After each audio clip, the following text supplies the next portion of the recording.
Hello friends, నా ఛానల్కి స్వాగతం అండి.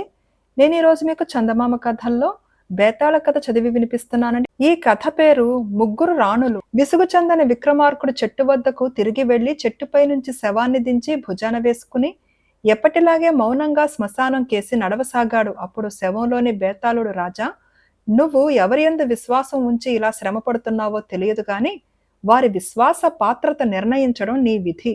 లేని పక్షంలో మయంక దేశపు రాజైన సుజితవర్మలాగా చిక్కులో పడగలవు.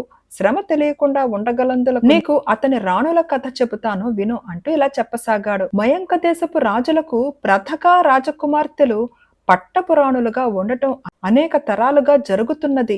రెండు రాజవంశాలు గొప్ప వంశగౌరవం కలవి. అందుచేత ఈ ఆచారాన్ని ఉభయ రాజ్యాల వారు పాటిస్తూ వచ్చారు.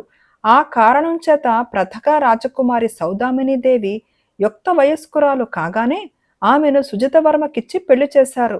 అయితే సుజితవర్మ అప్పటికి 14 ఏళ్లవాడు. సౌదామిని దేవి అతని కన్నా అంతో ఇంతో వయసులో పెద్దది. సుజితవర్మ తన 25వ ఏట రాజ్యాభిషిక్తుడైనప్పుడు సౌదామిని దేవి అతనికి పట్టపురాణి అయ్యింది. సుజితవర్మ రాజ్యాభిషిక్తుడైన కొద్ది కాలానికే విదర్భ రాజకుమార్తె సౌమ్యలతకు స్వయంవరం జరిగింది. ఆ స్వయంవరానికి అనేక మంది ఇతర రాజులతో పాటు సుజితవర్మ కూడా వెళ్ళాడు. స్వయంవర మంటపంలోకి సౌమ్యలత అడుగుపెట్టగానే సుజితవర్మకు ఆమెపై అమితమైన మోహం కలిగింది. కానీ సౌమ్యలత ఒక్కొక్క రాజునే దాటిపోతూ సుజితవర్మను కూడా దాటి ముందుకు పోయింది. కారణం ఏమంటే ఆమె అది వరకే మరొక రాజకుమారుణ్ణి ప్రేమించి అతని మెడలో వరమాల వేయ నిశ్చయించుకుని ఉన్నది. అయితే పౌరుషవంతుడైన సుజితవర్మ తనను సౌమ్యలత వరించకపోవటం తీరని అవమానంగా భావించి ఆమెను చెయ్యి పట్టి నిలిపి, నేనేమైనా బలాత్కారంగా తీసుకుపోబోతున్నాను, అభ్యంతరం ఉన్నవాళ్ళు నాతో యుద్ధానికి రావచ్చు అని గట్టిగా అన్నాడు. సుజితవర్మతో పోరాటానికి మిగిలిన వారెవరూ సాహసించలేదు. కానీ ఆమెను ప్రేమించిన యువకుడు లేచి కత్తి దూసి, రాజకుమారి మాన రక్షణకు నేను సిద్ధంగా ఉన్నాను, నాకు సాయం వచ్చేవారు ఎవరైనా ఉంటే రండి అన్నాడు. అతనికి ఎవరో సాయం రాలేదు.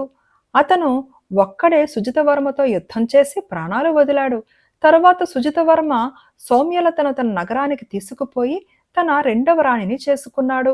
ఇది జరిగిన కొన్ని ఏళ్ల అనంతరం సుజితవర్మ అరణ్య ప్రాంతానికి వేటకు వెళ్లి అక్కడ ఒక కొలనులో స్నానం చేస్తున్న ఆటవిక కన్యను చూసి అసాధారణమైన ఆమె యవ్వన సౌందర్యానికి మతి చెడినవాడే బలాత్కారంగా ఆమెను చెరిచాడు.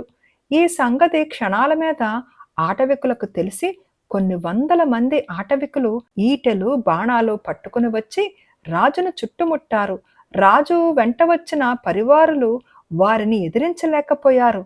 సుజితవర్మ తాను చేసిన పనికి శిక్ష తప్పదని గ్రహించి ఆ ఆటవిక కన్యను పెళ్లాడి తన 3వ రాణిగా చేసుకుని ఆమె బలగానికంతకు బహుమానాలు పంచి వారిని మంచి చేసుకున్నాడు.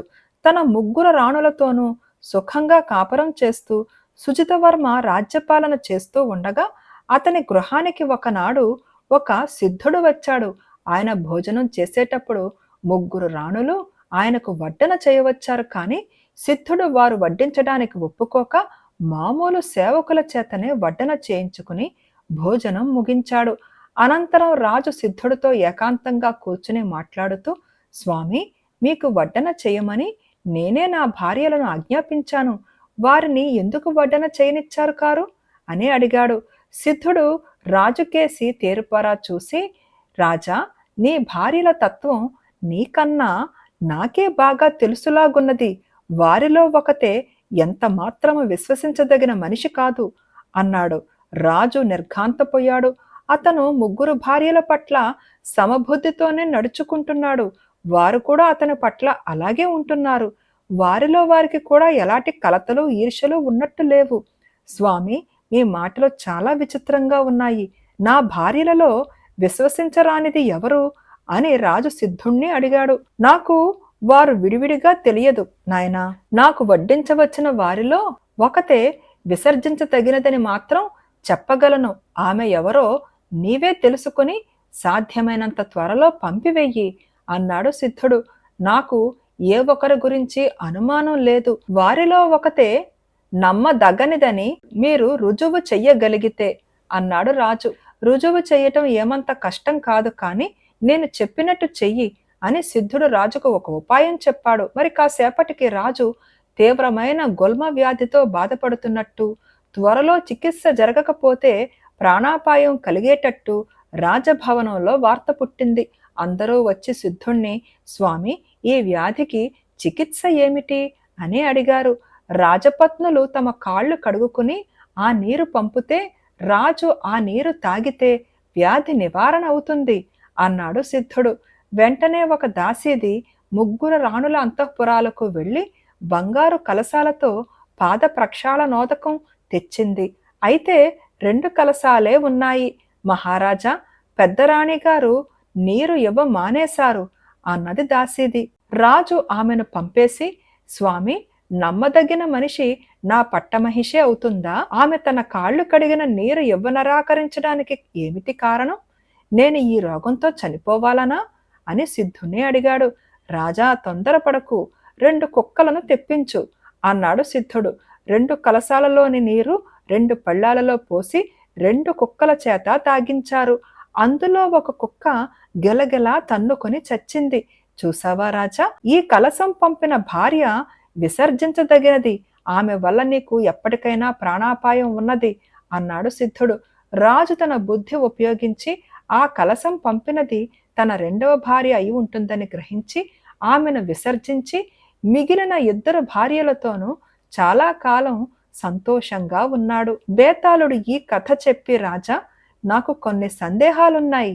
రాజు తన పెద్ద భార్యను శంకించినప్పుడు సిద్ధుడు ఆ అనుమానాన్ని ఎందుకు తోసిపుచ్చాడు? ఆమె పాదోదకం ఎందుకు పంపలేదు? కాళ్ళు కడుగుకుని ఆ నీటిలో విషం కలిపినది తన 2వ భార్య అని రాజు ఎట్లా నిర్ణయించాడు? ఈ సందేహాలకు సమాధానాలు తెలిసి కూడా చెప్పకపోయావో నీ తల పగిలిపోతుందని అన్నాడు. దానికి విక్రమార్కుడు, నీరు పంపకపోవటాన్ని బట్టి పెద్దరాణి నిర్దోషి అన్నది స్పష్టమవుతున్నది. తన పాదోదకంతో రాజుకు వ్యాధి నివారణ కలగకూడదు అన్నదే ఆమె ఉద్దేశమైతే ఆమె మామూలు నీరైనా పంపి ఉండవచ్చు. ఒకవేళ రాజు జబ్బుతో చనిపోతే అపఖ్యాతి తనకు చుట్టుకునే ప్రమాదం ఉన్నదని తెలిసి కూడా ఆమె నీరు పంప నిరాకరించింది. నిజానికి రాణుల పాదోదకంతో రాజు వ్యాధి నయమవుతుందన్న మాట నమ్మగలది 3వ రాణి మాత్రమే. ఆమె జన్మతః ఆటవిక స్త్రీ, సంస్కారం కలది కాదు. పెద్దరాణిలాగే 2వ రాణి కూడా తన పాదోదకాన్ని నమ్మి ఉండదు. అయితే రాజును చంపటానికి పాదోదకం మంచి సాధనంగా ఆమెకు దొరికింది. నీరు తాగి కూడా రాజు చచ్చిపోతే రోగం నయం కాక చచ్చిపోయినట్టు అందరూ అనుకుంటారు. ఒకవేళ రాజు తాగిన నీటిలో విషం ఉన్నట్టు ఏ వైద్యుడైనా శంకించినా అది ఏ రాణి పంపిన నీరో నిర్ణయించడం సులభం కాదు. పోతే రాజును చంపాలన్న ఉద్దేశం పెద్ద రాణికి ఉండదు. ఆమె పరువు మర్యాదల గల వంశంలో పుట్టినది. అభిజాత్యం గల స్త్రీ. ఆనవాయితీ కోసం తన కన్నా చిన్న భర్తను చేసుకోవటం ఆమెకొక త్యాగంలాగా తోచదు. 3వ రాణి రాజును పెళ్లాడి ఉన్నత స్థితికి వచ్చింది. రాజు వల్ల తన ప్రియుణ్ణి కోల్పోయిన విదర్భ రాజకుమార్తె సౌమ్యలతే అన్ని విధాలా అనుమానించదగినది అన్నాడు. రాజుకు ఈ విధంగా మౌనభంగం కలగగానే బేతాళుడు శవంతో సహా మాయమై మళ్లీ చెట్టెక్కాడు. నచ్చిందా ఈ కథ? కథ నచ్చితే తప్పకుండా లైక్ చేయండి, షేర్ చేయండి, అండ్ ప్లీజ్ కామెంట్ కూడా పెట్టండి. మీ కామెంట్స్ నాకు చాలా వాల్యుబుల్ అండి. And thank you.